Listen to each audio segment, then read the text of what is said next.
Hey, welcome to Mad Dog's After Show. You're along for the ride with the Mad Dog and Cole, the Fixicator Farrell. Stand down, France. Just stand down. I decided to fly through the air and live in the sunlight and enjoy life as much as I could, and that's just what I'm doing.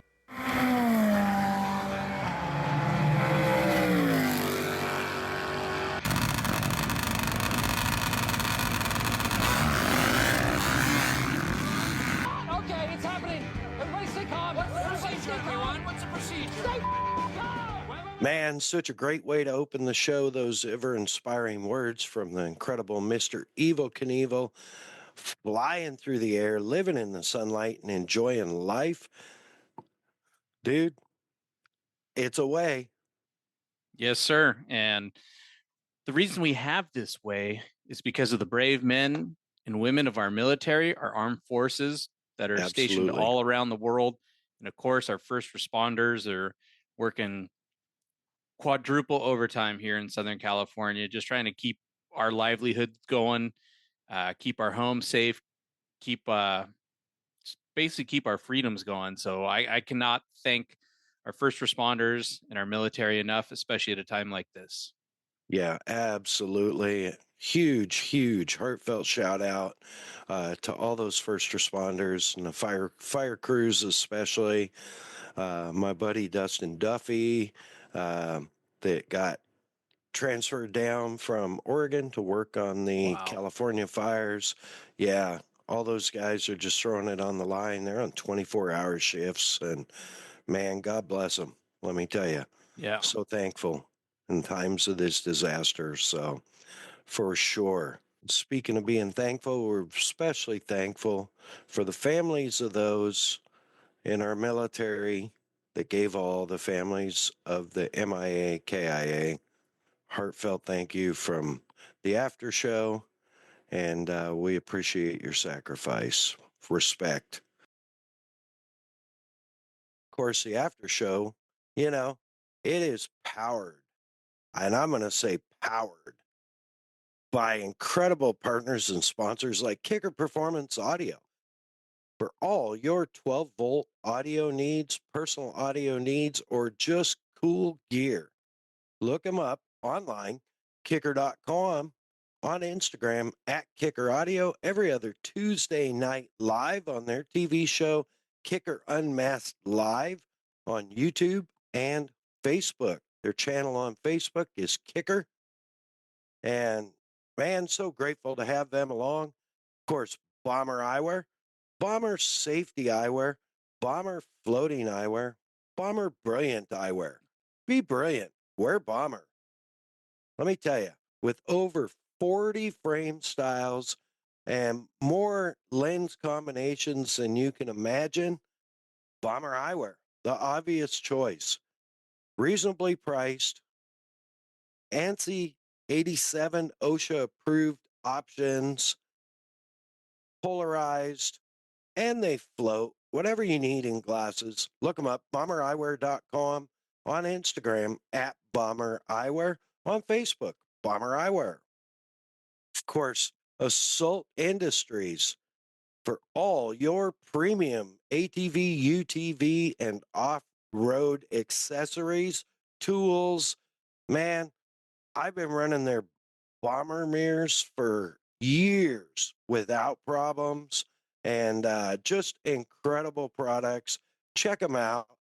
AssaultInd.com, like industries, or on Instagram, Assault UTV. Of course, the Premix podcast, our man Cole sharing his passion for all things desert racing through the lens of a camera. Also available for your announcer and MC needs.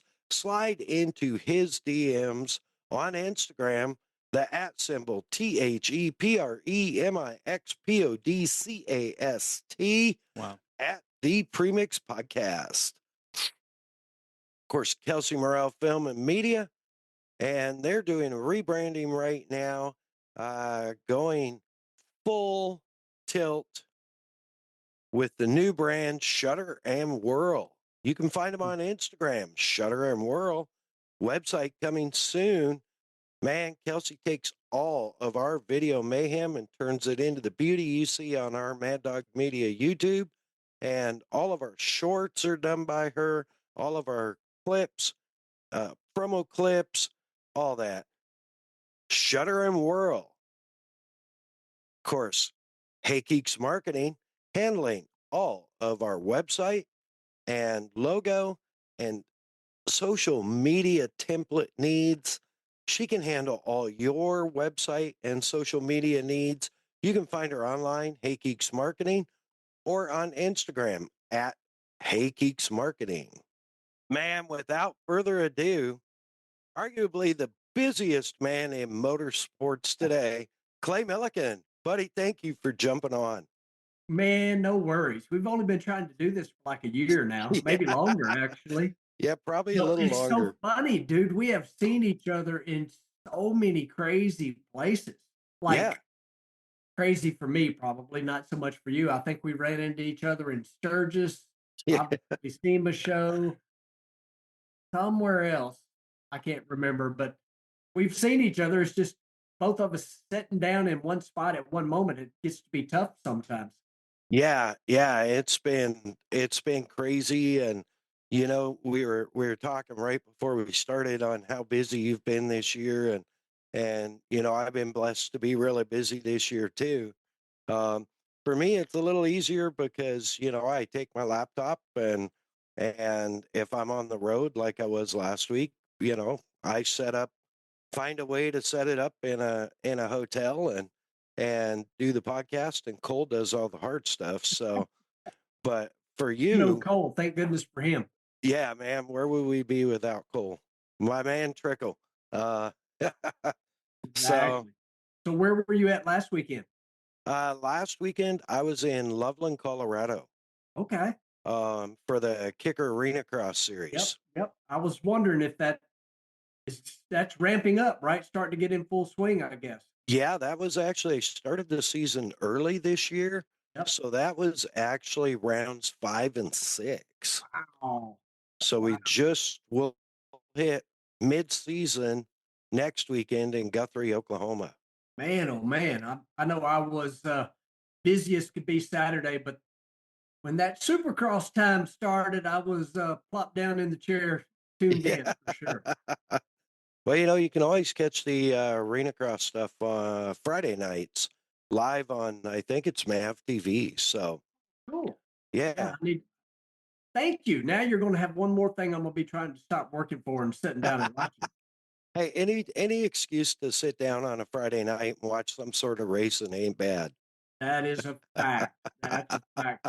Sometimes I think the arena cross is actually more exciting than supercross because, man, gets a little crazy in the old arena cross. Yeah, man, if you have MAV TV, check out the replays from Loveland, Colorado rounds Yeah. 5 and 6. It got pretty hairy. It was a wild couple of nights.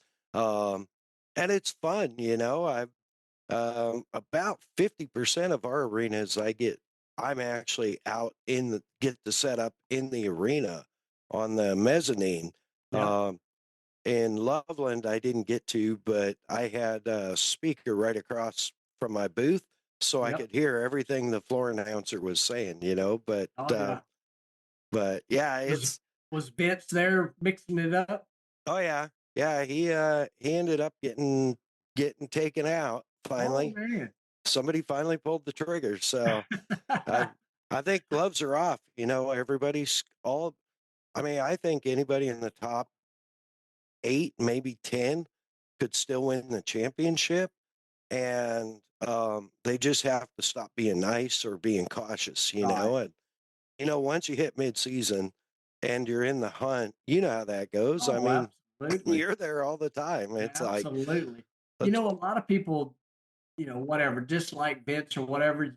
You just got to race him the way he races. I yeah, mean, I think he's exciting and a really good rider. Of course, I'm not out there with him either. So, it's enjoyable to watch, though, because that dude is doing everything he can to go to the front, period. That's what he's doing. yep, absolutely. And, he is he is fast. I mean, Oh, he's a God, good yeah. racer Yes, he for is. sure. And, I think it's interesting on arena cross how we're seeing quite a few of the supercross guys moving over to arena cross. And part of that is arena cross pays more. Yeah. They can make more money on a Friday and a Saturday Yep. than they can on a Saturday at supercross, so, and, even the factory back teams, I mean, more money is more money. Period. I mean, that's all there Yeah. is to it. You can't be mad at them for that because really, Supercross is not just a 1 day deal for those guys. And where Arena Cross, you're talking about rounds 5 and 6, they can get a few races in without traveling. Yep. Yeah, they can get 2 rounds in, 4 main events, and Yep. cash the check. Plus, this year Arena Cross has the first AMA sanctioned e-bike, electric dirt bike Really? class. Yeah, Wow. pro class. So pro purses. It's called the X Pro, and now they do kickers stepped up and sponsors what they call the Kicker Clash for Cash. And it's the top 3 X Pros, so electric bikes against the top 3 or the 3 heat race winning pro gas bikes. Really? That's Yeah. gotta be weird for just the It's, sound. oh, it's strange. It's strange. It's like hearing to this day, still hearing the e-bikes go across the whoops and stuff and the big jumps. It's like, and you're just like, oh my God. But the other bikes are doing it too. You just can't hear it over the Yeah. motor. Yeah. Yep. Exactly. That's no different than when we tow back the top fuel car.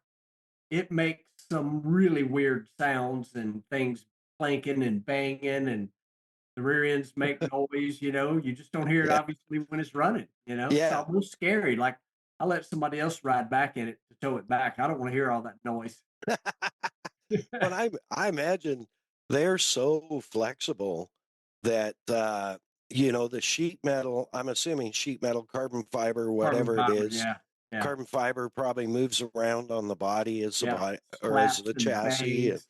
yeah. Wow. I never would have thought of that. That's Yeah, they crazy. make some awful noises towing them. They do. It's just crazy. That's I never would have thought of that. It's that's like the stock car guys and NASCAR guys when they're in the lead in the last lap at Bristol or whatever. They talk about all the noises all of a sudden they hear, right? It's like, oh, I don't want to hear that. Oh, hold on. Yes, exactly. Oh, yeah, the phantom noises. Yeah, right. The man, you are currently in the top 5. You have top 5 ET, one of the top 5 ETs in NHRA Top Fuel. You have, I think, one of the top 5 speeds. I think so too. Yeah. Also, you came off a great year. I mean, wins, wore the green hat several times, I think. Set a new track record at Sonoma, which was also like was that your fastest speed? Fastest speed, yes. Yes, it Yeah, was. I think 338 something another. Yeah. Yeah.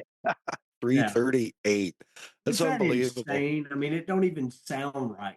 I mean, and that's no brag on our team. That's just you say a car going from 0 to 1,000 feet and it does it in 338 miles an hour. That just don't Yeah, make sense. You know, no, no, that's as faster than the rocket cars now. Um, it's crazy. I mean, I it's always give these stats for people. It's quicker than the space shuttle. Well, actually, it's more G's than the space shuttle being launched. There are more G's than a aircraft being launched off a fighter carrier. The things are just insane. 0 to 100 in less than 1 second. yeah, Yeah, it's nuts. 0 to 200 in 2 seconds. 0 to 300 in essentially 3 seconds, and then, Yeah. you know, finish the run at 338. You know, it's just insane. I mean, I've done this. This is the start of my 26th year, and I still to this day, for the first qualifying run, I get the butterflies. For first round of elimination, I get the butterflies. I mean, I think, that's probably a good thing because, Yeah. one, you're excited, and two, means you still respect it. Yeah, absolutely. And that's, man, that's a whole lot of machine and horsepower to respect for sure.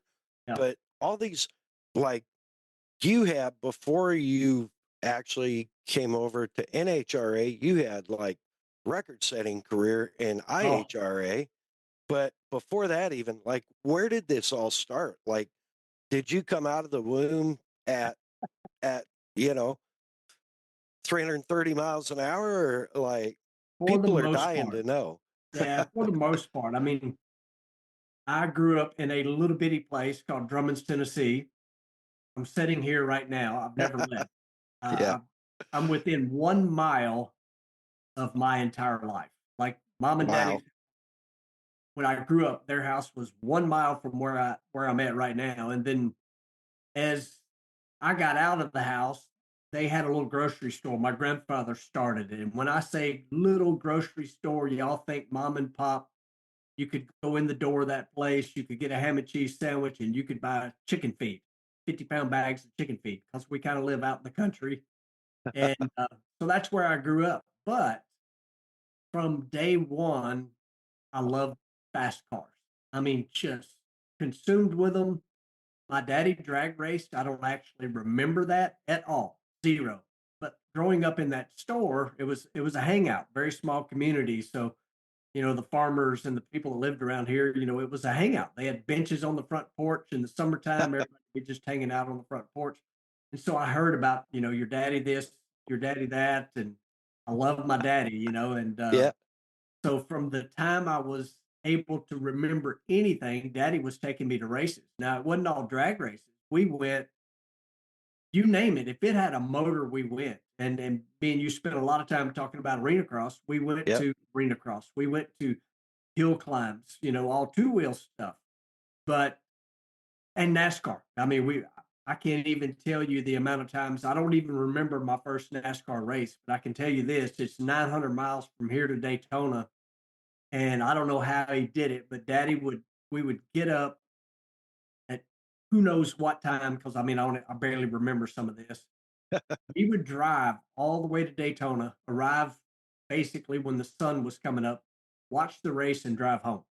We did Wow. that. Obviously I can remember some of them, but I can't remember the first time we did that.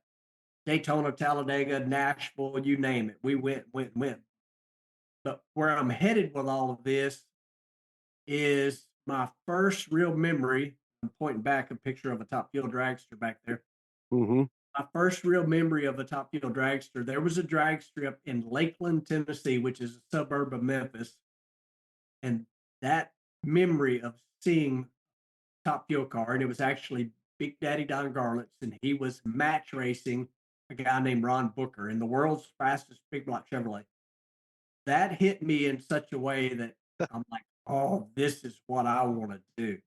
Somehow, some way, this is what I want to do. And man, my whole life story short, my dream was to drive one, just to feel what it felt like. I never really dreamed that I would be able to do this for a living. And I just said I've been doing it for 26 years now. I never ever really dreamed that. I just wanted to know what it felt like. What was that experience like driving one of those things? And obviously it was so good. I'm continuing to do it today. Yeah, and do it well.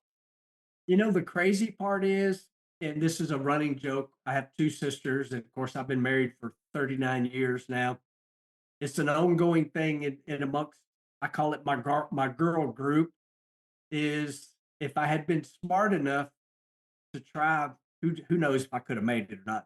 But had I went NASCAR racing, by now I would have a mansion and private jet and a multi-million-dollar motorhome. But I love drag racing so much, I really don't care.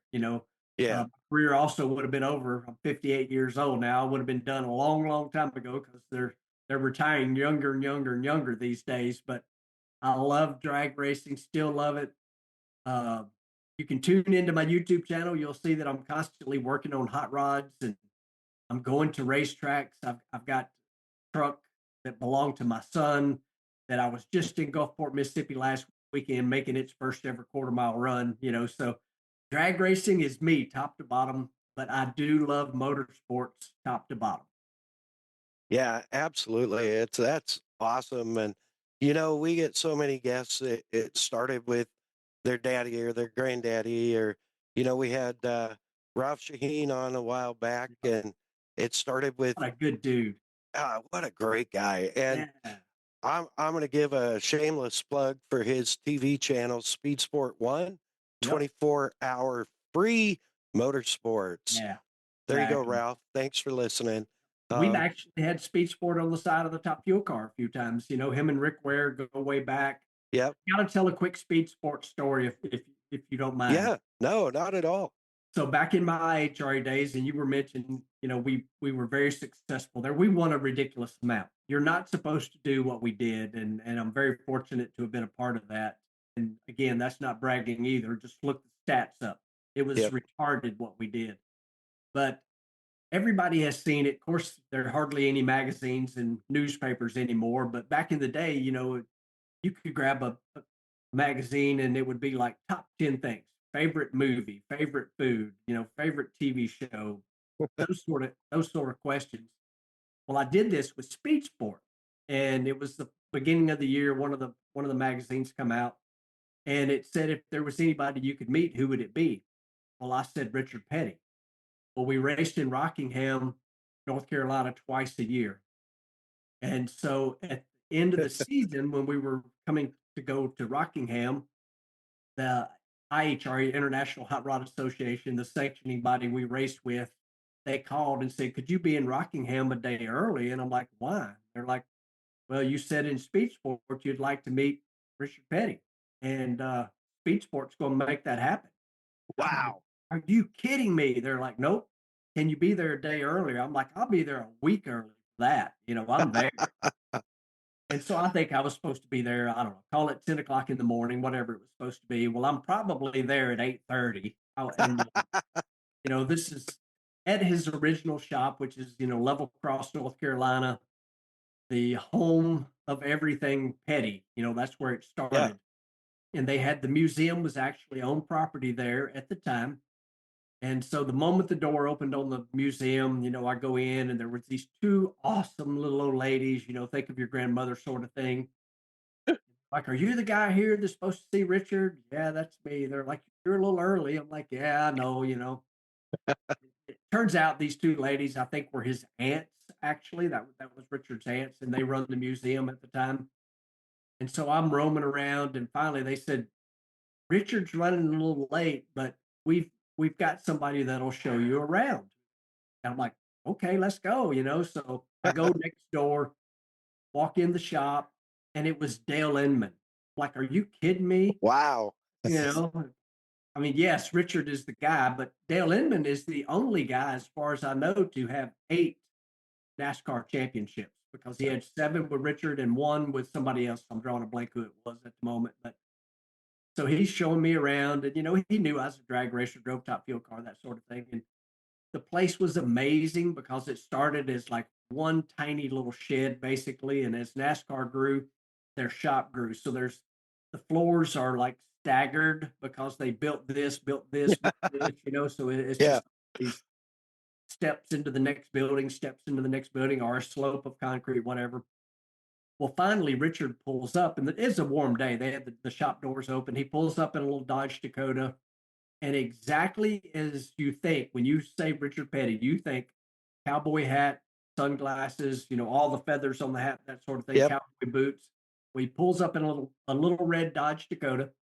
There's mud on the truck. There's mud on the tires. When his boots hit the ground, he had a little bit of mud on his boots, and obviously this meant a lot to me because I'm very detailed in remembering this. Yeah.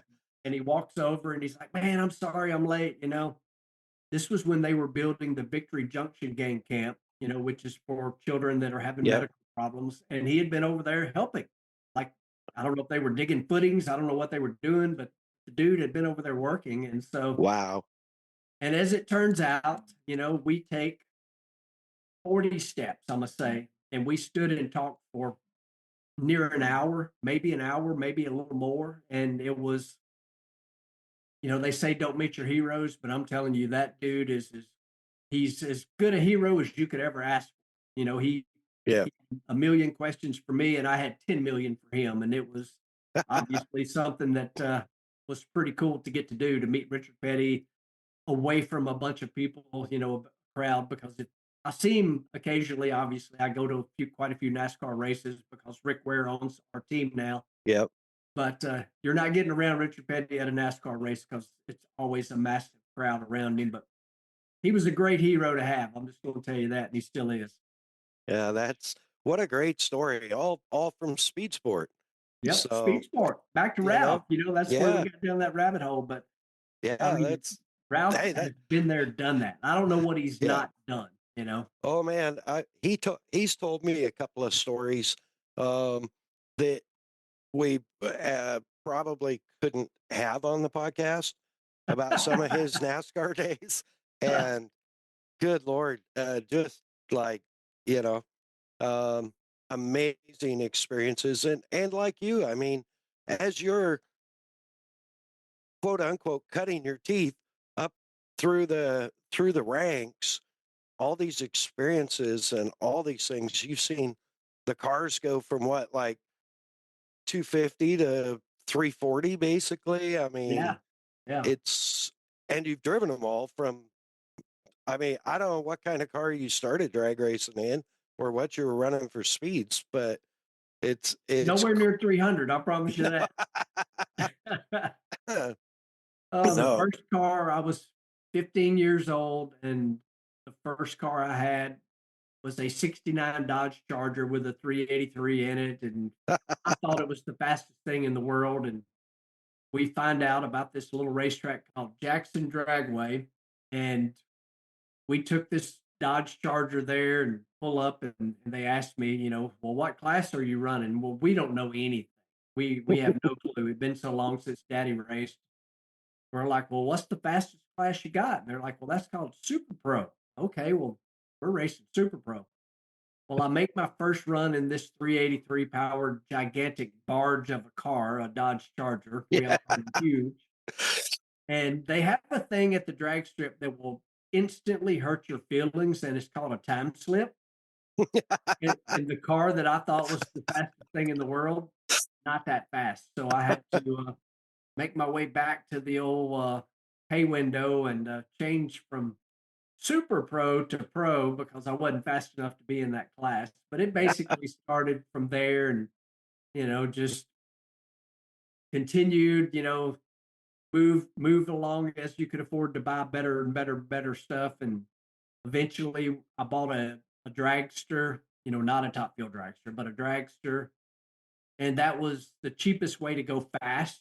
I did bracket racing, and I know a lot of people won't know what that is, but basically you put a time on your car and you try to run close to that without going under, which is called a breakout. And I was way more concerned about going fast than being a good bracket racer. But eventually, it was just right people, right place, right time sort of thing. I met this man named Raymond King.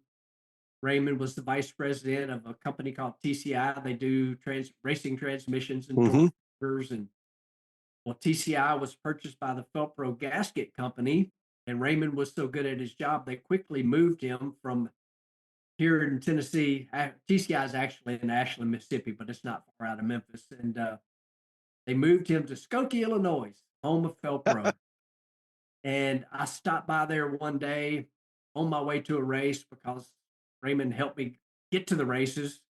And so I met this young man named Peter Lehman, and he had never been to a drag race, but he was fascinated with this little dragster that I had, and it was the company picnic going on was what I was there for. And so fast forward to the end of that season, Raymond King called and said, "Hey, do you remember meeting that Peter Lehman guy?" And I said, "Yeah, kind of." And the reason I remembered, to be totally honest, I knew his dad ran Felpro. It was a family-owned company. Okay. Yeah, I think they were, I don't know, 4 or 5 generations deep in Felpro. Basically started with Henry Ford, essentially. That's how long Felpro had been around. Wow. And so Raymond tells me, Peter's going to college. He was at Northwestern, very smart young man, obviously. And he wanted to write about what I did to go racing. And I was like, oh, wow, okay, I worked at the Kroger Food Warehouse. I worked night shift. My wife came and a friend of mine came, and we drove to the airport. For whatever reason, Peter flew to Memphis. He wanted to take this 12-hour ride to Darlington, South Carolina, to go to the race. And he said he wanted to experience everything that we went through, because I tried to get him to fly to Charlotte, but he wanted Right. to experience, what we went through. And so I got off work and I made the entire drive, no sleep, because I only had X number of days off work and I was always in trouble for missing days and that sort of thing. Well, things happen for a reason, plain and simple. He was asking me, why do you do this? You obviously spend every dollar you have. And I just kept saying, I want to drive a top fuel car. And he was like, I don't even know what a top fuel car is. So, well, you'll see them this weekend. So we get there, and obviously I'm showing him top fuel cars, and it's an IHRA national event. So those guys are racing, and I'm racing in the IHRA modified eliminator class, which is a sportsman class. And the reason I say things happen the way they're supposed to is I won my first national event that weekend with him there. Wow. Yeah, and to say he was hooked is an understatement. He was hooked on it from that point, and we became legitimate, great friends. We still talk to this day. And the fast forward a few years, the family actually sold Velpro, and so here's a young man that his entire life he assumed he would run the Felpro gasket company because his dad had, his granddad had, his great granddad had. Well, they sold the company. And so now he's left with, what am I going to do? Well, while still in school, he wrote another report or whatever. I'm not a college guy, I barely graduated high school, but in business class, he wrote how to go racing for a living. And essentially, he followed that plan step by step, ended up buying a top fuel team, and I became a top fuel driver at that point. And that was in the year 2000s when he bought the equipment. But I made my first start in a top fuel dragster in 1998. Wow. Route 66 Raceway, when it very first opened, I got my license that week, and I was the first top fuel car to pull out on the racetrack at Route 66 Raceway. Wow. Yeah. That's cool. I've actually been there because in 21, I think it was, they raced American Flat Track at the dirt track there. Oh, yeah. Yeah. Great dirt track there. Yeah. Yeah. Weather sucked because it was early spring, but Yeah. for me, it's, being a fan of all things motorsport, it's like you said, it's such a blessing, the good Lord looks down on us and smiles for some reason, because I've never thought that I would have been to all these racetracks that are like, bucket list racetracks. Yeah. Iconic places. Yeah. Yeah. Even Daytona last year. That's the first place I saw you last year was at Daytona. That's right. I was fixing to head down that American flat track hole just a little bit. So Rick Ware owns flat track team, Breyer and Shayna. They're a part of the team this past year. Cody Kopp was part of the team. They've kicked butt with that deal. Breyer and Shayna, obviously legends, and Cody is quickly becoming a legend in that deal. But I had never been to a flat track race, and a couple years ago, we were at Gainesville getting ready for the Gator Nationals, and Bike Week was going on, and so I went to my first flat track race, and it was kind of crazy. I met Jim France there, that Yep. One of the owners of NASCAR, he's a huge fan of flat track, and of course now, NASCAR actually owns that series. Yeah. But you meet some interesting people at those races that you just really wouldn't think about. But the racing is amazing. When I got home, a lot of people, dirt racing's big around. I'm in the Mid South area, home of Sammy Swindell, Little Oh Ricky yeah. Stenhouse, which was it still is a sprint car racer. And people were asking me, well, what's that flat track like? I'm like, think sprint cars, but on a dirt bike. It's Yeah. insane. It really is. It's nuts. And when they hit the big tracks like the miles, I it's haven't been to a just mile yet. you got to hit a mile. I mean, I was at Springfield a couple years ago, and I can't remember if it was Meese or Breyer, but one of them in practice triggered the radar gun at the end of the front stretch at 142 going into the corner.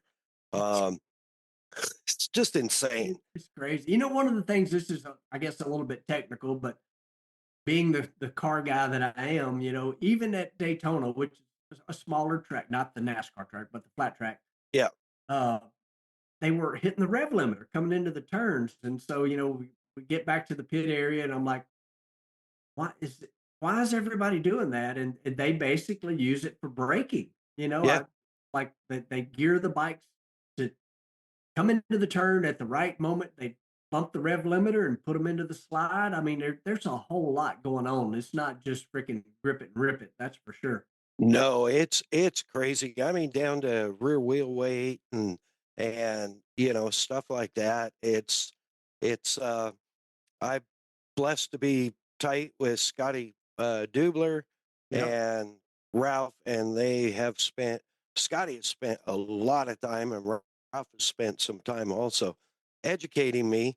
But Scotty is a Hot Shoe Hall of Fame member, Oh, yeah. and was quite a successful racer. So, I've been blessed to get a pretty good education on stuff, and we have here in Lake Havasu, we have a twins team that is based out of Lake Havasu, the Fast Track Racing Arnie Wick team. So Oh, that yeah. last year, Breyer's brother Bronson rode for. Happy day. Yeah, until he got hurt. So I actually had lunch with Arnie, and uh, we have a motorcycle lunch we do every Tuesday Oh, cool. at one of the local breweries, and just a bunch of old motorsports guys getting together and talking about almost everything but motorsports, honestly. but but it's I leave there all the time. I mean, it, uh Kreisig, the founder of Kirker Exhaust, was there. Quite often Kenny Roberts is there, Arnie's Wow. there, Eddie Lawson will be there. And I often walk out of there going, what am I doing with this group? Yeah. Like, I don't belong here at all. How did I get here? Yeah. Yeah. But they're all just great guys, Yep. and so yeah, no, that flat track thing it's a whole different deal. But I wanna touch on a couple of things. Before we Um get off the two-wheel yeah. thing, though, I keep my eyes keep going back to the Evil Knievel helmets you got back there. I was gonna ask if you could see that. That's Yep. your Rick Ware Racing paint scheme, special paint schemes this year. You had it on the flat track bikes, on Cup your car. dragster, and on the NASCAR, I think, didn't they? Yep. Yeah, Yep. it was all Evel Knievel. I mean, I'm gonna say it's my second favorite paint scheme that you've ever had. But really, it's my favorite. But the first paint scheme, and I don't know. There's not many people know this, but I hope I can make it through it without choking up. But we went, our good buddy Disco Dave. Yep. I was doing some media work at an off-road race in Laughlin, Nevada, and Dave was there, and he goes, "We're going to see Clay tomorrow." Um, and you're going with me. I'm like, man, well, all right. Yeah. I mean, I really want to see it. I've never been to a Top Fuel event. I've been around a lot of big motors, a lot of dragsters. I ran a 750 two-stroke drag bike a few times, and with limited success. I mean, I felt like I was successful, but when you crash out, can't afford to fix it, the Right. program's over, right? So, Exactly. but that was probably not one of the smarter things I've done. But anyways, we came up to your pit, and man, you welcome. I think you actually jumped on me, and it was I was so welcomed, and I brought some of my Mad Dog stickers for you to put on your toolbox at home, and I handed them off to you. And next thing I know, you're there putting them on the nose of your car, Yep. and Donna's there telling you how to make sure to keep it straight, I think. And Yeah. you had your back to me, you couldn't see this, but I do have pictures of you putting those on the nose of your That's car. cool. But that was such a great moment. I literally had tears in my eyes. Um, and I don't think we ever got around to talking about it, but later that day, my big brother, who, let's say, I've kind of lived in his shadow in sports, because he was a basketball star and I can't play basketball.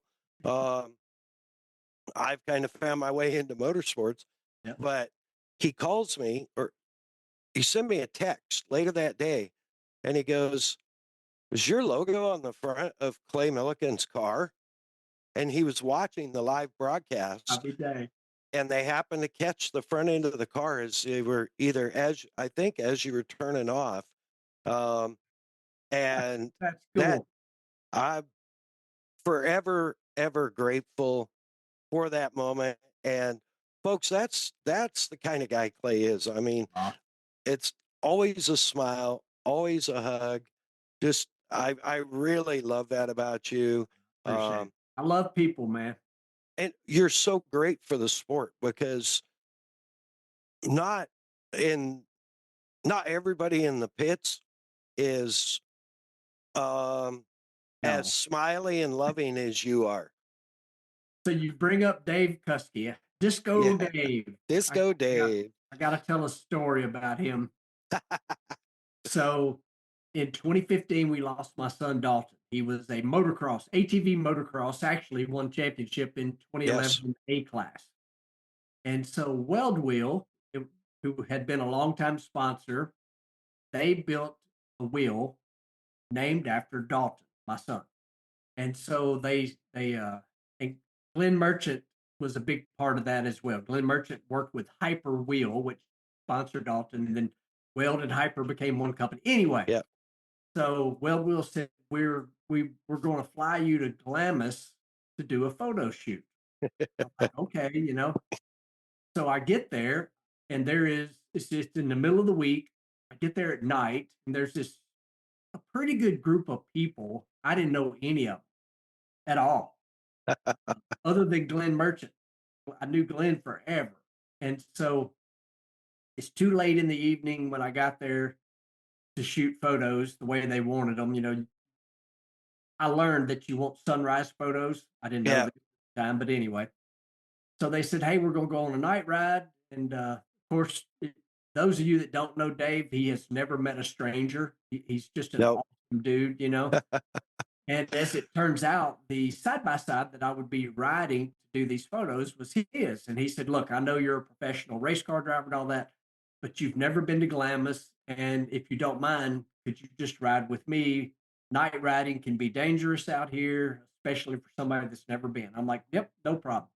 Had a blast. First time ever at Glamis, and my first ride was at night. And it is an experience.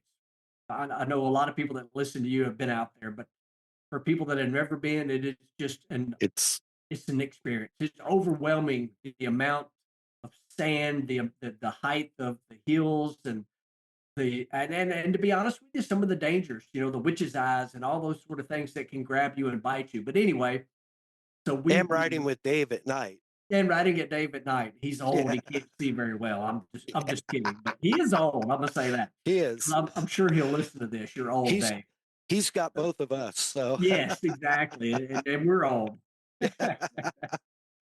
So we have this wonderful time. As it turns out, we do this photo shoot. I made a little jump. They didn't want me to because the week before, Tony Stewart had broken his back out there. And anyway, whatever. That's a whole different thing. I did jump his side by side, and they got some cool photos.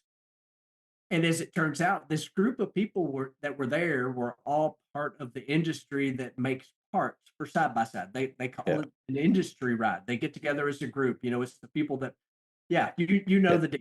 We were there. You were there, exactly. So it's just a get together of all the people in that industry. And so one of Dalton's best friends has a tire store, but he was a little bit short being able to become a wheel dealer because you have to buy X amount of dollars worth of products. So could have got them for free, but I bought a set of Dalton wheels. Problem was I did not have a razor they would fit. I had an 800 and they made the wheels for a 1000. So that meant I bought a 1000 turbo razor, of course. Yeah. And so I've now got Dave's phone number, and man, I feel so bad. I'm drawing a blank of who was there that makes the roll cages. They're awesome. Oh, I feel so bad. I can't remember the company name. At any rate, who did the cage on that car? I'm trying to remember. It'll come to me. It's beautiful, beautiful cage. So I called Dave. I'm like, look, I'm not looking for free, but can I get the brother-in-law price? And can you give me the number of who builds the roll cages? And he's like, yeah, no problem. I'll just call him. Well, this goes on for months. And I thought, man, Dave is just basically blowing me off here. Like, he don't want to mess with it, whatever. And I really wanted one of these roll cages on my brand new Turbo 1000 with the Dalton Millican wheel on it. Well, I'd call him once in a while. And he's like, why don't you just ship your cart out here? I'm like, Dave, I'm not shipping my cart to California. I'm just not. Well, he kept putting me off. And so fast forward to the end of the race season, which our last race of the year is Pomona, California. And it's early in the morning. I'm going to say it was Saturday. It's qualifying day. I'm there bright and early in the morning, just kind of getting everything ready to go, doing what I do every morning. And somebody steps in the trailer and said, hey, Clay, you need to come outside. And I'm like, okay. And they look at Donna and they tell Donna, you need to come outside. And she was on the phone and she's like holding her finger up, like, wait a minute. And they're like, no, you need to come outside now. So I step outside, and sitting there is a brand new, fully decked out Polaris Razor. And when I tell y'all fully decked out, this thing is magazine quality, beautiful. And my son Dalton drove the Blue Thunder monster truck. So this thing is wrapped in Blue Thunder. Just beautiful. Well, immediate waterworks, both of us were just immediate waterworks. And it's all the people standing there were all the people that was at Glamis from the industry ride when I had went and done the photo shoot. And I'm like, holy moly, and they're like, oh, go take it for a ride. So me and Donna hop in it. We ride all the way to the far end of the racetrack at Pomona, and both of us are just like, wow, this thing's so nice. We've got a brand new stock one, but this thing is decked out gorgeous. And so we're like, what we're doing with this thing? Are we towing the race car with it this weekend? We get back, and of course Dave's there and all these awesome people that contributed to this thing. It's fully decked out. And finally, I kind of catch Glenn Merchant off to the side, and I'm like, Glenn, what are we doing here? Are we supposed to use this to tow the race car? And he looks at me. Hey, Glenn's a lot bigger than me, and he's kind of looking down at me, and he's like, no, it's yours and Donna, you idiot. These people built this for you. And of course, the waterworks started again, and then it's like a giant group hug amongst all of them. But that's how incredible the people are in the motorsports industry. They got together and they built that machine for us. So I left it out there with Dave for a little while, and made several trips to Glamis and got to ride this thing at Glamis, and we eventually shipped it home. And the truth is, I rarely get it out and ride it because obviously, if you know Tennessee, when you ride here, you're pretty much riding in the mud. Yep. This thing is so gorgeous, I hate to get it muddy. So I continue to ride the other one all the time. But being the drag racer, I'm not used to racing in the dirt, so I like everything nice and clean and shiny all the time. So when we do go ride, I spend as much time cleaning as I do Yep. riding. But Glamis is my favorite non-racing thing that I get to do. I try to go once a year, and I absolutely love it. Through Dave and you and so many of great people that I've met through doing that. We became friends with Greg Biffle, and Yeah. he hosts the industry ride when I get to go to that thing. It's so fun. But motorsports world, dude, I know that was not in none of your questions, but it's pretty amazing to me, how tight the motorsport world is, and I don't mean just drag racing, just motorsports, period. Yeah. I remember that build very well. And also for those of you listening, when Clay said he did a little jump in Dave's Maverick, that was not, I have pictures to prove that was not a little jump. He flat out hucked it. Oh, so Bigger than I would have gone. Dave wasn't there that morning. He had, I don't know, he couldn't be there. So I kept saying, we were doing bold turns, kicking sand up for the photo shoot or whatever. And I kept saying I want to jump, and I think David gave instructions, don't let this guy get hurt out here or whatever. And so they found a spot that kind of had a lip, and then a gradual landing spot, let's call it. And so they had somebody else drive it, and he made it, just nice and gentle, kind of, a couple feet off the ground. And they're like, "That's all you got to do, and the pictures will look amazing." Nope, stop on the loud pedal. Let's go. Yeah.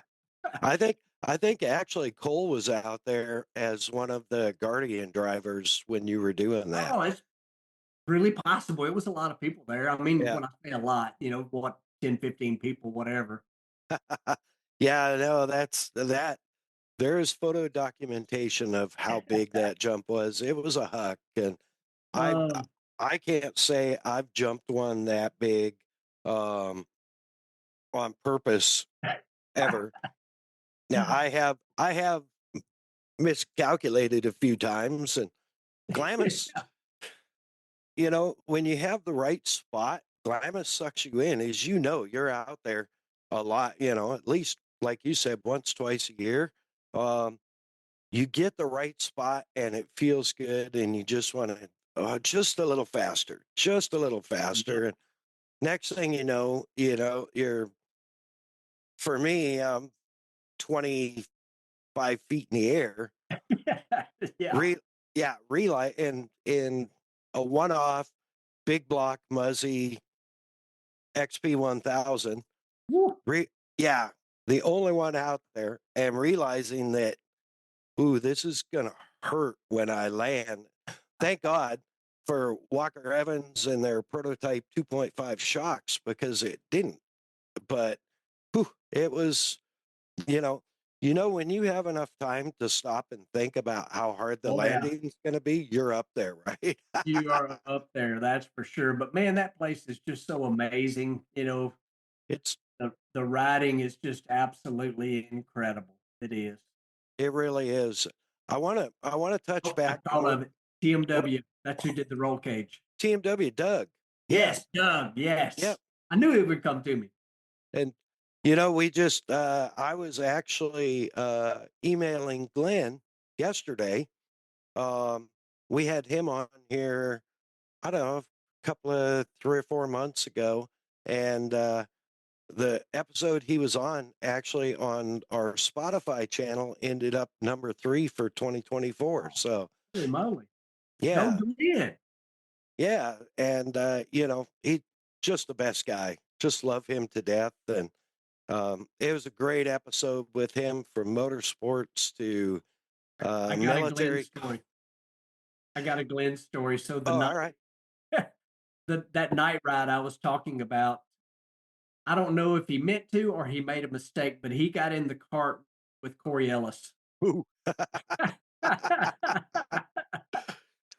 Let's just say when we stopped to take a rest, Glenn never got out of the cart. He continued to tighten his seatbelts when we were on the ride back. Yeah. I've actually been in that situation because I got in one year at Camp Razor. I got in with Dave at night. I'd never been out at Glamis at night. And we were in a prototype XP 900 turbo car.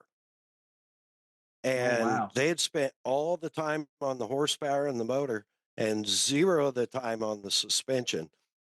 And we went out and rode. He probably took me on an hour ride. We burned a tank of fuel. And we were coming into camp. I was still trying to tighten my belts. I can believe that. That's for sure. So me and you's first experience was nighttime with Dave. Yeah. So I feel that one completely. I know you have more questions, but I want to put a wrap on Glamis. So yeah, for sure. I've been out there several times. As much as I'm a race car guy and I want to be in front, I have never been part of a ride out there that I wasn't following Dave. Just because he knows it so well. The rides are always fun. I'm not saying he's grandpaing around because he's not. No. But he's so good out in that desert. Like it's just smarter to follow the guy that knows where he's going.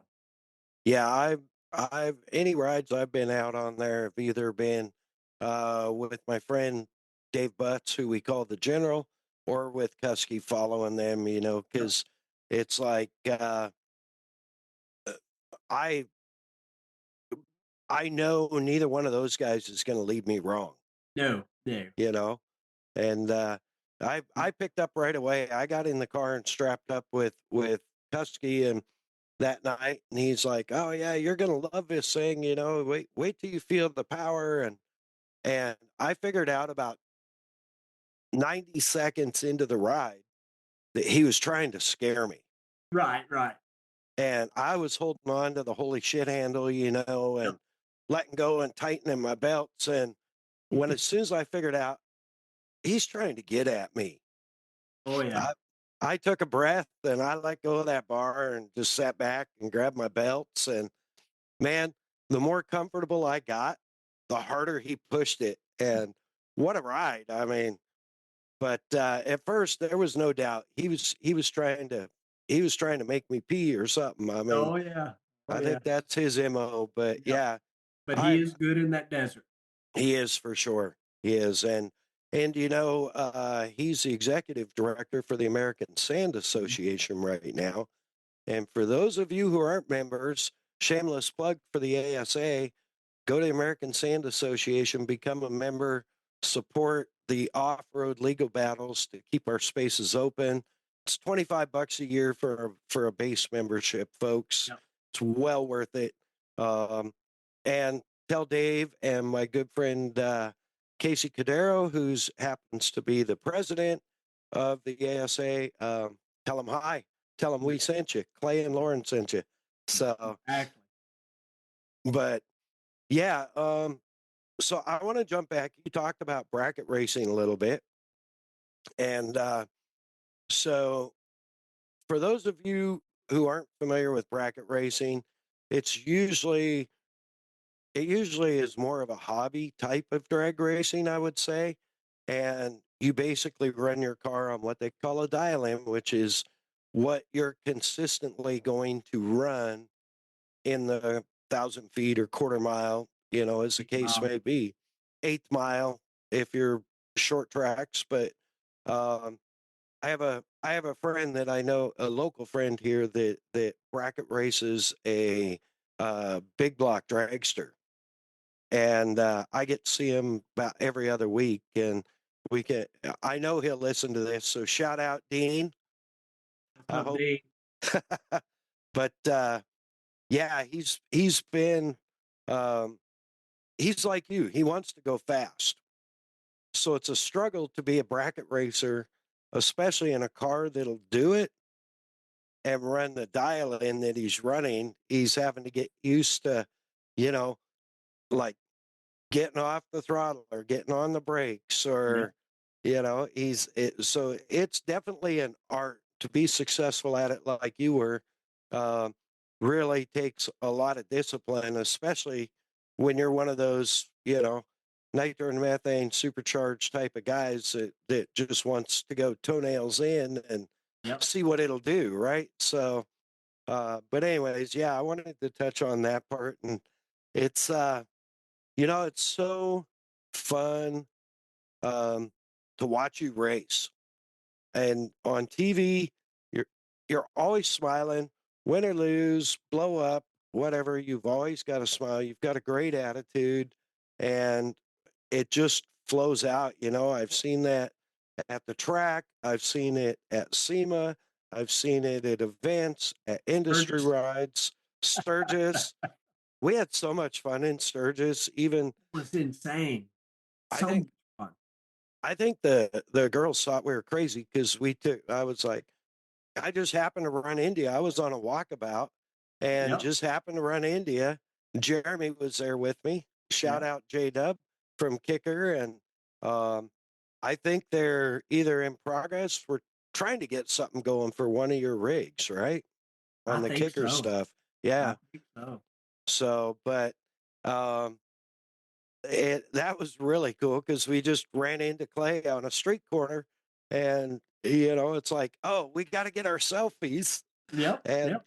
I was on the walkabout as well. I mean, it yeah, was just, I had never been to Sturgis before. And of course, they did the first ever in town American flat track race. which was nuts. It was It so was good. so good. So good. And I talked about beating Jim France when I went to my first flat track race. I also met Mike Hilton, who was Hmm. chairman of the board of NASCAR forever and ever and ever. I got to watch the flat track race from his corner hotel room, which was second floor above the racetrack, Yep. with Mike Hilton. I'm like, holy moly, I'm watching a race with Mike Hilton. This was crazy. And I Rusty Wallace. I didn't know Rusty was there. That's Yep. cool. So I went a day or two early and I participated in the Rusty Wallace charity ride, which is for Special Olympics. Right. Mike Skinner was there, Rusty, Kenny Wallace. I mean, a lot of NASCAR people and this old drag racer here. But man, Sturgis was a blast. I had never been, and it was, yes, it was wild, but I think the infield at Talladega is wilder than what Sturgis is. I'm sure back in the day, it probably was buck wild at Sturgis. Now Yeah. it's a total different atmosphere probably than Talladega, but at the same time, there was never a point where I felt uncomfortable, like, oh, motorcycle gang, you get that in your brain. Man, it's just a bunch of people having fun and riding Yeah. their bikes and enjoying the scenery. And I can't wait to do it again.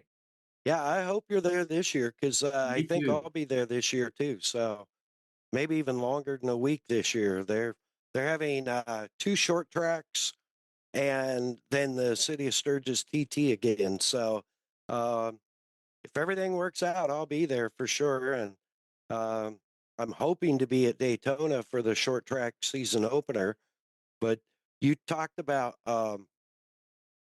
Mike Helton, and I was at the American Flat Track season opener. I don't know what they call it. I called it a party, get together, Yep. and Mr. Helton was there, and I came around the corner and about ran smack dab into him. He's a big man. He is a big man. And I was like, man, Mr. Helton, it's really, I've followed your career for years. It's awful nice to meet you, sir. And he looks at me and the first thing he says is, I'm not Mr. Helton. It's Mike. I'm like, okay, all right. Yeah, okay. I didn't know we were on first name terms, but but just great people. And speaking of great people in motorsports, Rick Ware, I actually had not met him until Sturgis, Yep. and I got to meet him at Sturgis, and I think it was Sturgis. No, And it wasn't. It was Daytona. Me and was you it Daytona? and him Yeah. at the hospitality tent, the Mission Food Yeah. hospitality tent. Okay. Yep. And then I saw him again at another race, and what a nice guy, He you is know? incredible. I mean, this guy, I think this is his 40th year in racing, and he races everything you can imagine, but he actually makes a living racing. That's few and far between. I mean, you start Oh thinking yeah. of people that own 2 NASCAR charters, which he does. You think, Rick Hendrick, that's car dealerships everywhere. You think Roger Penske. Well, Penske's everywhere. Rick races for a living. He's got the flat track team. He's got the global supercross team, obviously the top fuel team. I don't think the guy sleeps. He's constant. It's constant racing. And putting together programs to make everything work. And he's unbelievable. An amazing Christian man. Him and his wife have been married forever. He's got 2 kids that race.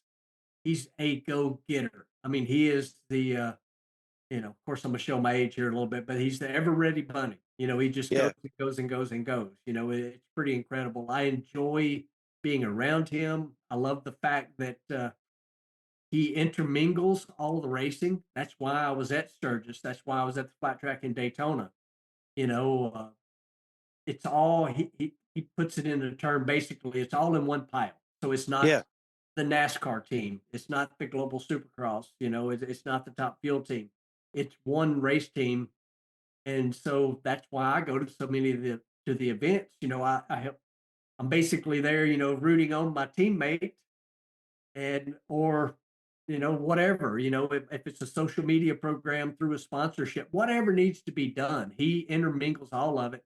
And for me, who's again done this forever to keep my bills paid, part of my job is finding partners and maintaining partners. And with Rick, it changes the ball game because I can go to a potential partner. Most people would say sponsors. I like to think of them as partners because we work together.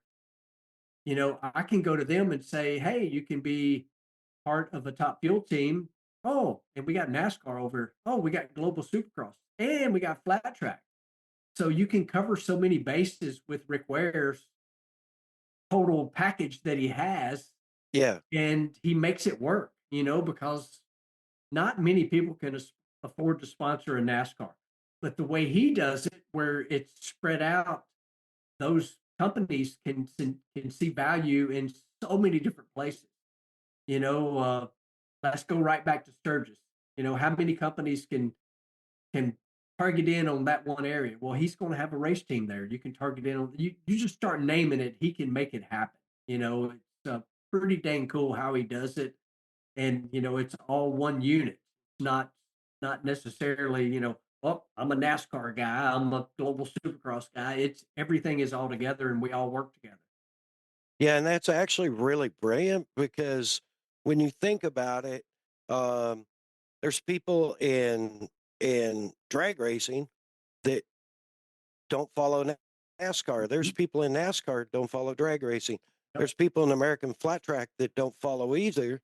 Yep. And so all of a sudden it's like, oh, Rick Ware Racing, oh, Clay Millican, oh, he's a drag racer, or the NASCAR team. I don't remember who the driver is. I'm Yep. sorry. Yep. Um, let's go, let's go follow them on social media. Let's turn the race on and see how they're, oh, we got to meet Rick Ware. Yep. Let's follow, let's Oh watch yeah. all his teams. And that's what it's all about. Oh, And he supports this brand. I'm going to support that brand. absolutely.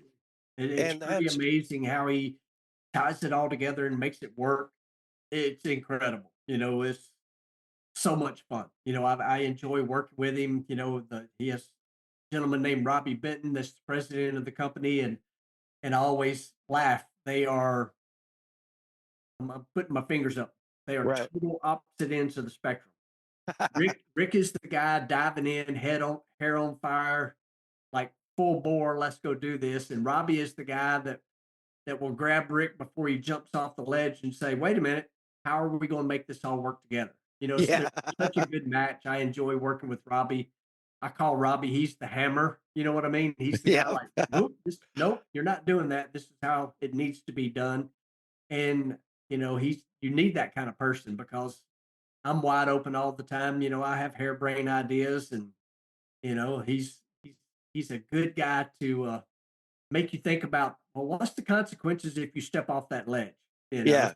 It's a cool program that we got going, and one thing I will say about Rick and what he's done was he put together, and I'm talking about the Top Fuel team here, he put together an amazing group of people that I never really thought that I would be able to work with, because I've never been part. It's kind of become a point of pride, to be honest with you. I've never been part of a factory team. And when I say that, I'm tying it back to our motocross conversation earlier, Sure. and those factory teams being the ones based out of, the Indianapolis area, Brownsburg in particular, the John Force team, they're in Michigan, but the Kalita team, which in the past you had the Don Schumacher team, Mhm. those were the factory teams. And I've always would love to have been a part of them at one point, but I've been here for so long now without doing it. I kind of enjoy it. And our Top Fuel team is based in Mooresville, North Carolina. So we're not part of the factory circle, Right. So we become very much more of a tight knit family, kind of like brothers. We might freaking have a knockdown drag out, but that's okay. We can talk about each other, but boy, somebody from the outside better not get in there and say nothing because Yeah. the two that were just fighting against each other are fixing to jump on you. Yep. They're an amazing group of people. I mean, never in my wildest dreams did I ever think I'd be working with Jim Overhofer. Jim O, as he's known, he's my crew chief. He was with Mhm. Kalita for over 30 years. And this past year, somehow, some way, Rick was able to hire Nicky Bonifant. And that last name, Bonifante, a couple of different ways people say it, very Italian, obviously. But that family is who produces the majority of the clutch disc in the entire nitro world. So to get a guy with that kind of knowledge to join us was just absolutely a game changer. You were talking about our wins earlier. It's kind of crazy. So in this year change has kind of got me. I got to think about it. So in 23, we won 3 races, which is huge for single car non-factory team. We won 3 races. That's a Yeah. big deal. Well, in 24, we'd only won 1. Now, the one we won happened to be the biggest drag race on the planet. Right. That was the equivalent to winning, the Daytona 500, the Indy 500, the Super Bowl, whatever you want to call it. Yeah. But where I'm headed with that in 23, we didn't even finish inside the top 10. Some circumstances involved with that with NHRA and rules. But in 24, we only won 1 race, but we finished, 6th in points. Yeah. So we were a much more consistent car with Jimmo and Nicky working together, and we went more rounds, obviously. We were able to compete for a championship right down to Pomona, the last race of the year, So I don't see that doing anything but getting better for the 25 season.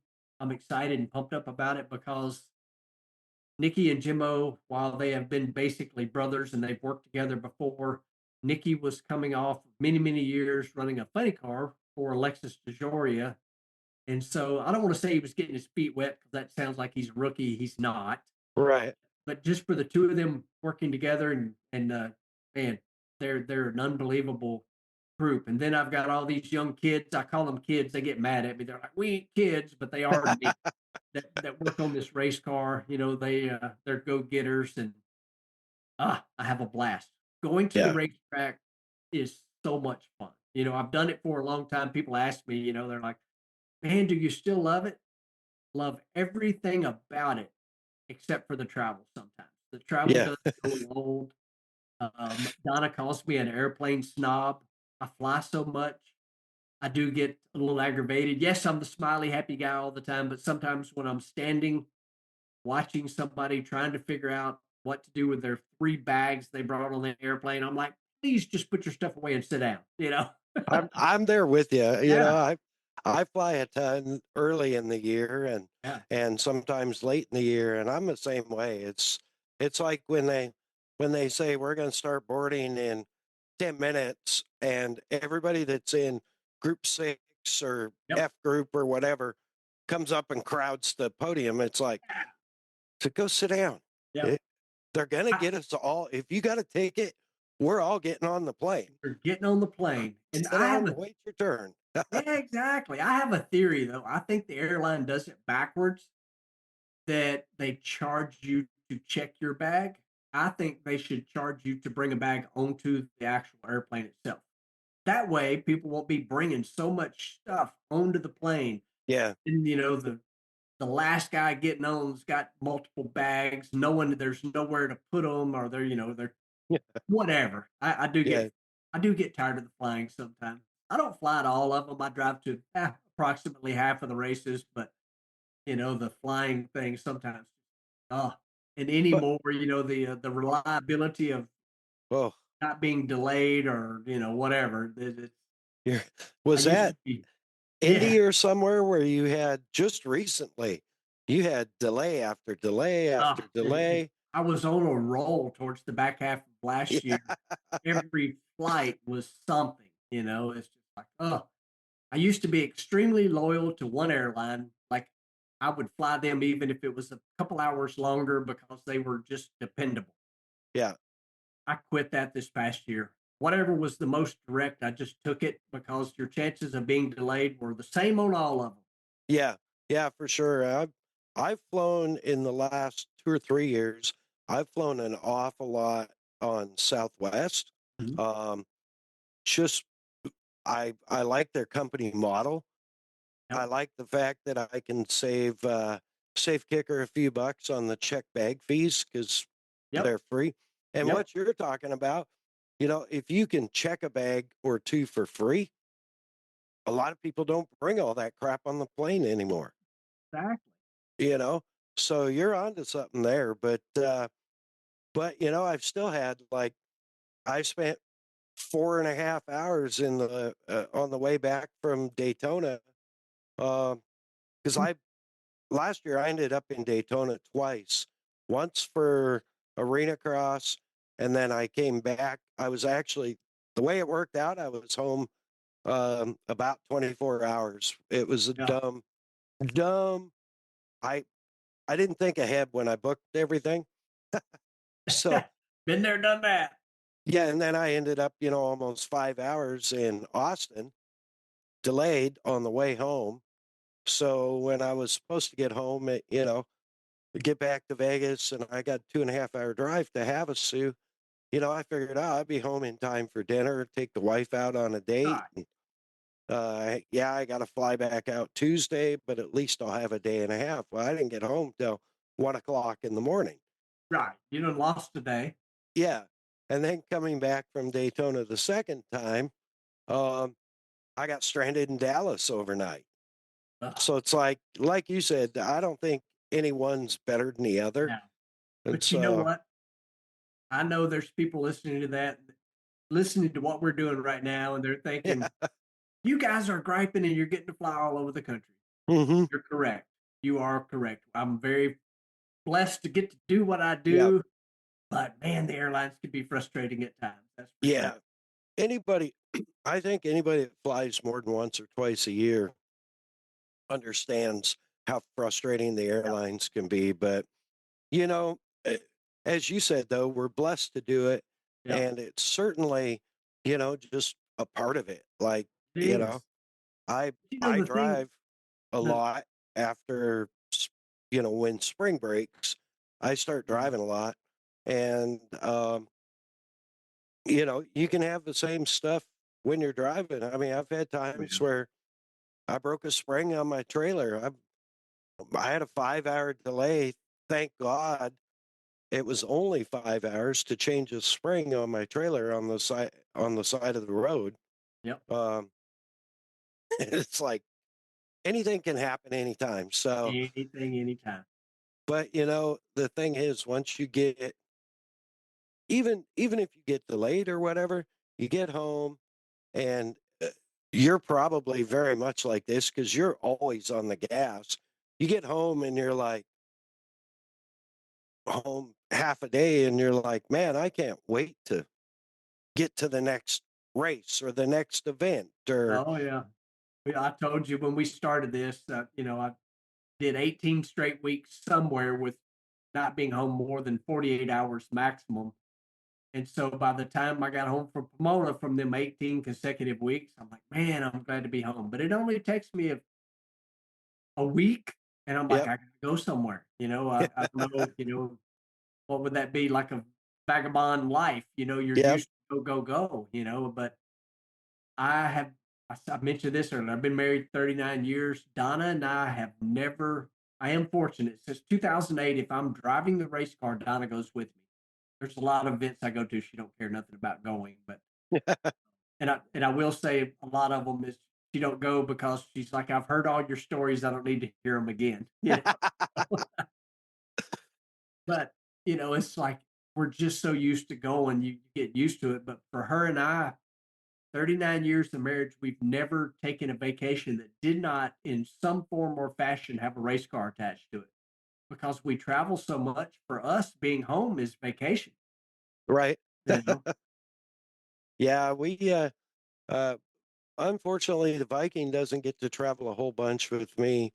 So we're actually, um, first week of May, we're taking a real vacation. Um, and folks, there's more on that coming, but I can't tell you about it right now. You got to stay But tuned in. yeah, we're taking a first real vacation since June of 2020, which was a vacation for her, but I was working. Yep.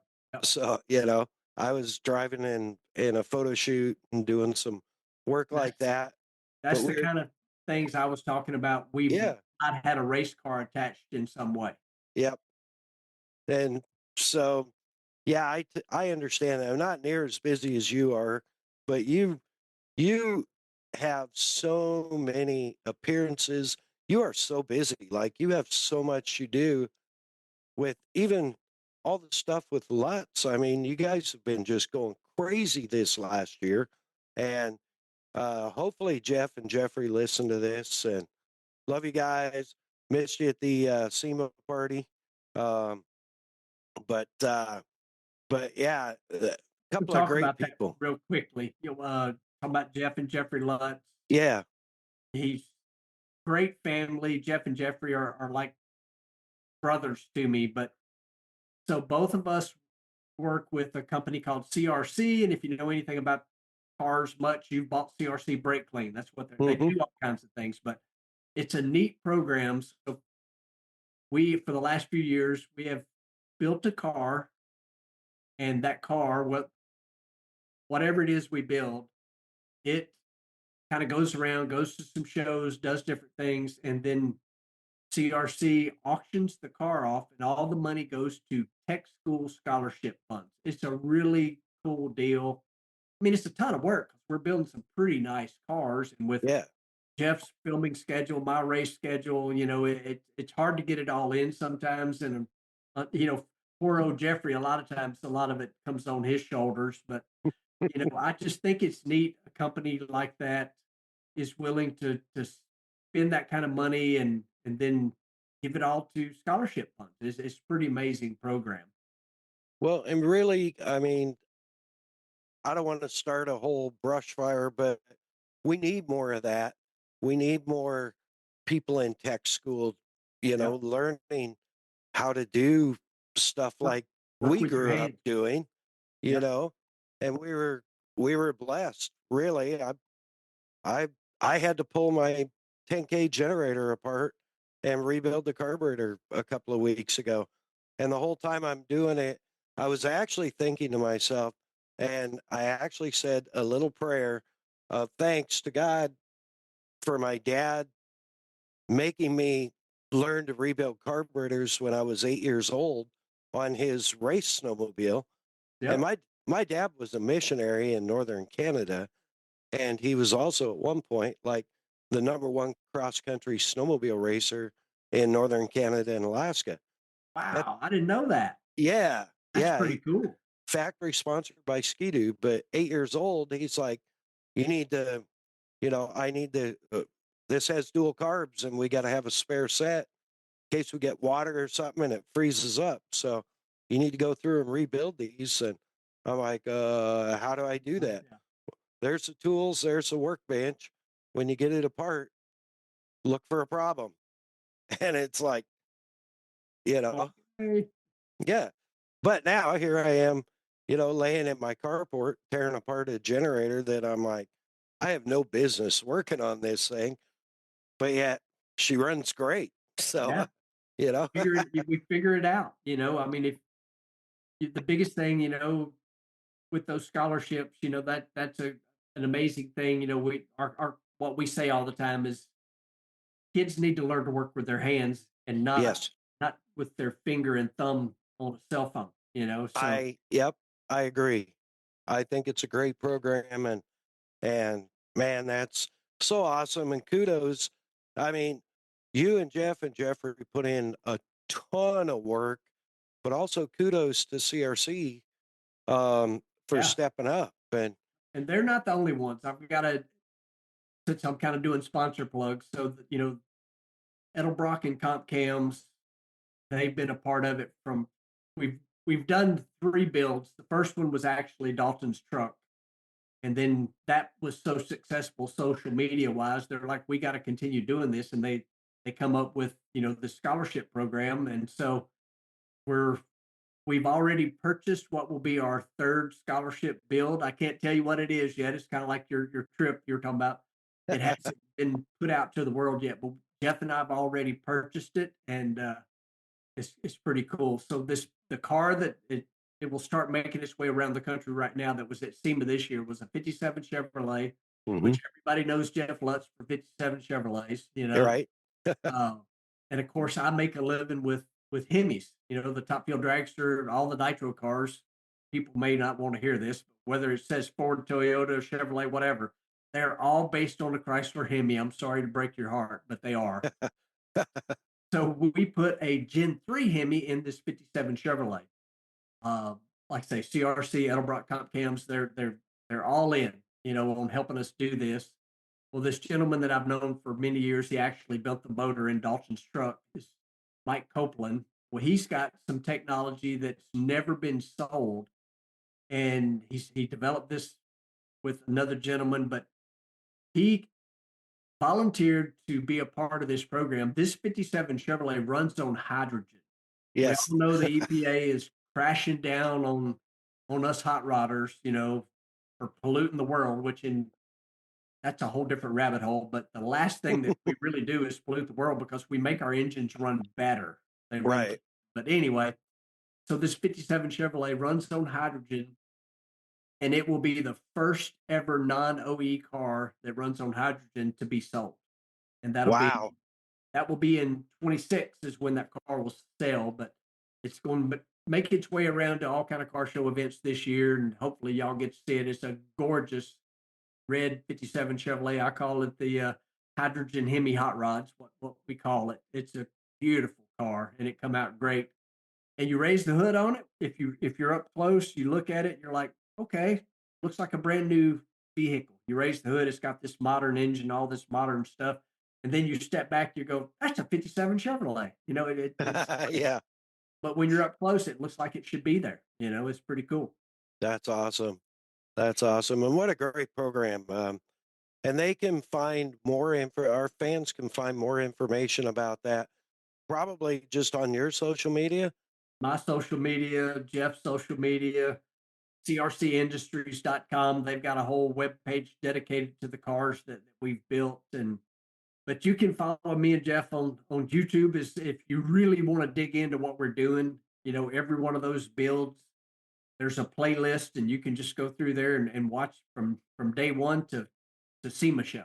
It's pretty cool. The social media thing is something I never thought I would be deep into as I am, but Rick Ware has social media people, but if it's got my name on it, it's me. I do it all myself, including filming and editing all the YouTube videos.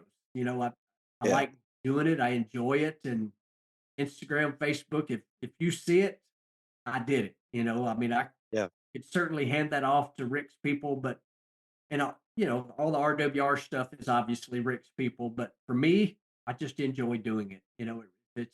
It's fun for me. And that's on Facebook. It's Clay Millican. Yep. On Instagram, it's at Clay Millican, all one word. Yep. And then Lutz is at Lutz Race Cars on Instagram. And I don't have his Facebook up, but I just It's pulled Lutz those Race up. Cars as well. Lutz Race Cars. Okay. Yep. I know YouTube, Lutz Race Cars. Me on YouTube it's actually Clay Millican 25, but if you put at Clay Millican in on YouTube, it'll pop up. it'll pop up. Yeah. I know I follow that because I've seen a bunch of stuff recently, but Yep. it's but lately my YouTube has been dedicated to the Dakar channel. So Oh yeah. That I've time. yeah, I've got some kids. There again, I call them kids, but Yep. they were kids that I sponsored when I worked for Muzzy's over Okay. at Rob Muzzy Racing, Muzzy's Performance, and one of them, I was his first sponsor, and he was 11 years old, racing a Razor 170, and he is racing for Toyota Gazoo Racing Wow. in the Ultimate T1 Plus class. And the other one I started sponsoring, I think, when he was 13, and Mitch Guthrie and Seth Yeah. Quintero. Yeah, Wow. those are my boys. I gotta follow. I've been messaging them every day after every stage, and I have since 2012, I've sent them on race days the same message before race day. Every race since, holy cow, that's that's that's like Long time 13 ago. years. Wow, Yeah. that's a lot of messages. But those I've had them all on the cast here, and they're still just great people. They were great kids, and now they're men, and they're representing our entire nation, on a world stage over there. And you were in Dubai earlier this year, weren't you? I went. That was Or where did last I go? 24? Yeah, I went to. Oh, France, Man, I've been everywhere. Went to Saudi Arabia. Saudi Uh, Arabia. Maybe that's what it was. Yeah. yep. Me and Jeff actually went to England. I spoke at the British Drag Racing Hall of Fame, and Donna again. She's like, "You go." So Jeff was my work wife. I took Jeff with me. Oh, that's awesome. The man, I'm tearing up your time, and I apologize for going so long. It's so easy to listen to your stories. Like That's it's why so Donna much don't go with fun. me. That's why Donna don't go with me because I'm full of stories. But it's so much fun, and it's educational. And I do have a couple of things I want to ask you, Sure. which are just you're probably over the generic drag racing questions, especially Nope. top fuel. I know we've got a different audience here. I would love to answer whatever. Yeah, we have a lot of it's interesting because we're in I think 11 or 14 countries, Wow. and I have people that message me that are not motorsports people, but maybe I met somewhere and they started listening. They're like, I didn't think I'd like it because I thought it'd be all about motorsports, but it's all about the people. And I'm like, well, yeah, but that's what, like, my whole life has been all about the people in my life, whether it's motorsports or when I work corporate for Ford or, whatever I did. It's all about relationships and the great people you meet along the way, right? So 100%. the generic questions that everybody needs to know, and I've you were running. I'll get into that one in a minute. So launching off the line, is how many G's? So the moment you stomp on the loud pedal, I mean, the instant you touch the pedal is 4.5 G's. Wow. And the crazy part is, a lot of people, I hear this a lot. They're like, I just want to hit the throttle and see what that feels like, which is unbelievable, from nothing to 4.5 G's immediately. But the crazy part is, as the car goes down the racetrack, the G's continue to go up. On a really good run, 3 to 5, 600 feet into the run, as the clutch applies more and more, the car will accelerate on a good run to over 6 G's. Wow. And that's not to mention when the parachutes come out. You'll go from a +6 when the parachutes come out, according to how you open them, your timing with opening the parachutes, anywhere from a -4 to 11. I love positive G's. Negative G's are no fun. No, I don't know how you keep your eyes in the socket, honestly. I watch those Squint. in-car That's the truth. shots. Is that really kind of close your eyes Yeah. and hang on? You do. So the way I always describe this is like, if I'm going to punch you in the shoulder, you know how a buddy punches another buddy in the shoulder? Yeah. When you see it coming, you squint. You're like, you get ready for it. So when you hit that parachute handle, you just squint. Big Daddy Don Garland basically was put out of drag race shoots. Now, the cars weren't going 338, but they were going fast. And he was testing parachutes and basically staying on the throttle when the chute opened. Well, he detached the retina by doing that. So it's kind of a timing thing as you're approaching the finish line. Parachute's 14 foot long. So as you're approaching, you open the parachute and then you cross the finish line and step off. Now we're talking a very minute amount of time, but you got to have your timing right. Otherwise, you'll still be, if you're still on the throttle when the chute hits, it hurts really bad. And it can injure your eyes. Wow. That's just what you're describing, though. You're talking about driving functions in a millisecond of time at 338 miles an hour Yeah. in 14 feet. That's milliseconds. Oh, it's milliseconds. It is.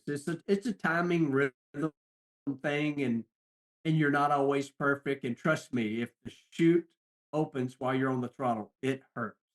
It really, Man. really does. It hurts. You'll have Hans device bruises on your collarbones. That's for sure. Oh man, I've had some sudden stops, photo shoots and stuff, and I've ended up. You always make sure your belts are tight, but you're still gonna hurt. You're still gonna hurt. No two That's ways about it.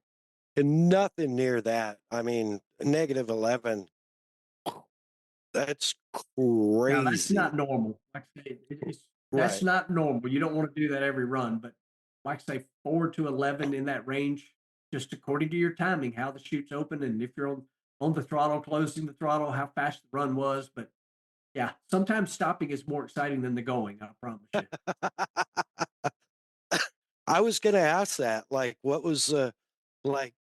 How is that adrenaline level when you cross the finish and it's like, oh shit, I just ran 340 miles an hour. How do I stop this thing? Well, if talking about the adrenaline, if you've ever watched me hop out of the race car after a run, the mouth is running just as fast as what the car did. That's for sure. You know, I want to hit on this part too because I've done the math and running just as fast as the car did. You guys have to rebuild the motor pretty much every run, which your team Period. is amazing at it. Just incredible. I've watched it in person, and it's like fine silk being woven. Is all like it's just incredible to watch. But your motor, basically, from the time you stomp on the loud pedal, if you will, to the time you shut it off, you're only gonna turn like 700 revolutions on the motor. Like, yeah. And it's insane to think, these things are estimated to make about 12,000 horsepower. There's no dyno that can hold them. And the truth is, if there was, I wouldn't want to be in the building with it, because if you've ever seen these things explode, they can't explode. Mhm. But talking about the team, so if pretty much no matter what kind of run you made, even if you smoked the tires at the starting line, it has to be rebuilt. There's so much fuel going through the motors, it's worn out. And as the day goes in elimination, the amount of time you have gets shorter and shorter and shorter. So typically, like if you win first round of eliminations, you have 75 minutes, which is not a lot. We're talking, No. 8 rods and pistons in and out, main bearings, cylinder heads, supercharger, clutch, tires, fuel, and warm it up before you go back up there. Now, by the time you get to the final round, we've done this. I mean, the team did it in 42 minutes because we were on live television. And when it's time to go, when it comes out of commercial, you better be there, because they're going to start the car up in the other lane. So it's a NASCAR pit stop on steroids, basically, because it's not Yeah. 4 tires, fuel, a wedge adjustment, and rip a tear off. It is 2 tires, a complete engine rebuild and fuel. It's Yeah. unbelievable. It is poetry in motion when everything's going right. You will go by my pit area. It's not unusual when we're going rounds that they'll have the music going, and if things are going right, they literally will be singing whatever song is going, and just what they do. They're professionals at what they do, and they make it look easy. And there's not a part on the car that I really haven't participated in over the years. Like, I've had assigned positions on the car. There is nothing about it easy. That stuff is so hot, and you have so little time. And if you do it wrong, you can cause the engine to explode. Plain and simple. Yeah, or get seriously hurt, Oh yeah, nitromethane's dangerous. It is very Yeah. dangerous. And you talk about the heat. When I was there, you went the 4 wides in Vegas. You went, I think, to the final 4, if I Final remember 4, yeah. right. Yep. But they were, even in qualifying. I mean, when you're done, they don't go, oh well, it's qualifying, we can work slow. Those guys work at the same speed all the time. They do, and part of the reason for that, like if we make our last qualifying run of the day, or even let's say we get beat first round or final round's a little different. Well, if we get beat in the final, same, all this applies. They want to do it while it's hot because that's what they're used to, and Yeah. the engine actually comes apart easier while it's hot. If they've got to change cylinder sleeves, it's way easier while it's hot. And so, no, for them, it's, even if we're not fixing to make another run, for them, it's like an actual practice, in real conditions, and they do it fast every time, and they prefer to do it that way. It's not like a job where there's one guy working and 10 watching. Oh no, and it blew me away. The first time I saw them pull the clutch, they were pulling the motor apart, and your clutch, I think you had a different clutch guy back then. Had a girl back then. Did you? Okay, it might have Did. been. Yep. Pulled the clutch, Kevlar sleeves, Kevlar gloves, And big giant mitts. yeah, huge. Yeah. And I was over by your hot dog machine. Yep. Ooh, the hot dog roller. I love that thing. Yeah. I wasn't going to bring that up, but yeah, that was like super extra treats. But just walked by, and from 4 or 5 feet away, you could feel the heat. Yeah. It was insane. Very, very hot. I don't mean a little hot. I mean like red eye on a stove hot. Yeah. It's crazy. We have done this for fun. NHRA did a bit on TV where we made a run and lay a clutch disc over, drop an egg on it, immediately fried. Same clutch disc, same run. Put a piece of steak on it. It's seared. Flip it over. It's seared. It's very hot when they come out of the car, and they have no time. So they Yeah. put on the big giant mitts to lug the hot one out of there, and they also have to measure those clutch discs, so that they're dealing with that thing with this massive amount of heat coming off of it. And yeah, it'll bite you every now and then. Most clutch people, I say people because again, we had a young lady that did it for several years. They end up wearing a few, burn scars here and there on the Yeah. forearms or wherever because it's hot. It's that hot. It's like getting Yeah. burnt. That's crazy. It's just insane. Um, ma'am, we are, I'm sorry. I just keep asking questions. We keep going so long. We should probably wrap up. Um, the Evil Knievel thing. So were you- were you like me? Did you grow up a fan of Evil Ooh, Knievel? 100%. I have went to the emergency room more than once from not putting all four legs up on the picnic table on my bicycle. I got some stitches, and it's a huge Evil Knievel fan. And I know we need to wrap up, but I gotta tell this too. So uh, Rick put together that deal with the Knievel family, Mm-hmm. and so Evil's son was coming to the racetrack in Vegas. And I don't think I said this in front of him. I probably didn't, but uh, so everybody that works on Rick's side of things, putting things together, they're like, "Ooh, he's pretty down to business. He don't mess around." Kelly is Evil's son's name. I'm just sitting Yeah. there checking. And so they said, if he's pretty direct and to the point, that's how he's been in putting this all together. I'm like, okay, I'm used to people that are direct to the point. That's fine. So he shows up at the racetrack in Vegas, and you will not meet a cooler guy ever. And he looks just like his daddy. It was amazing. And of course I'm like, man, what was it like growing up with Evil Knievel? And he's like, it was just my dad, Yeah. He said, and it was so funny. He said he woke up being Evil Knievel and he went to bed being Evil Knievel. Yeah.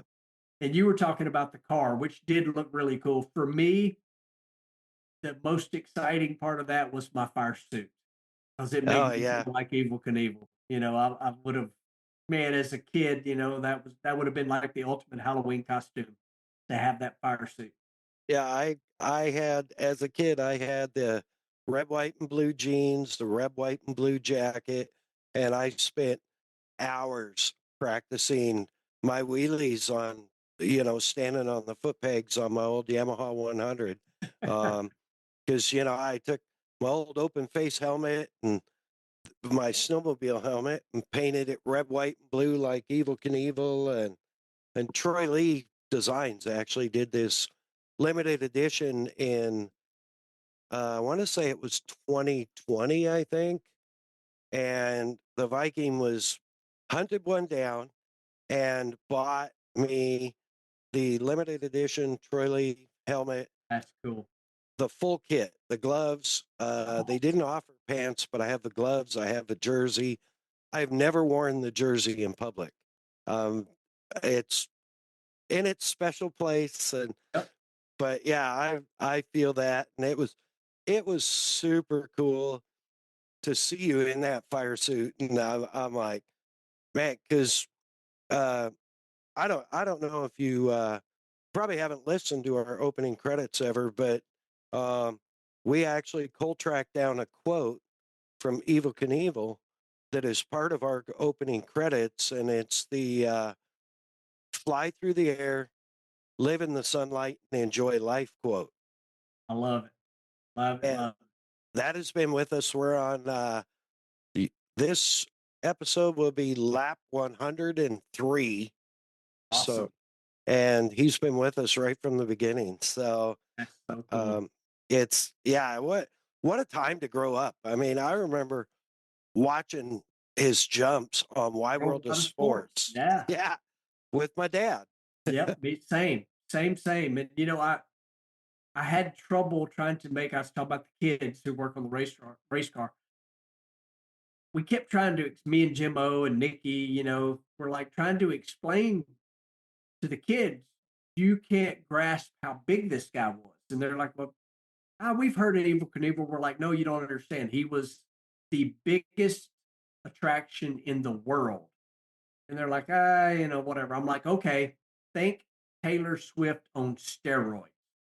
And that kind of registered a little bit. I said, think LeBron James on steroids.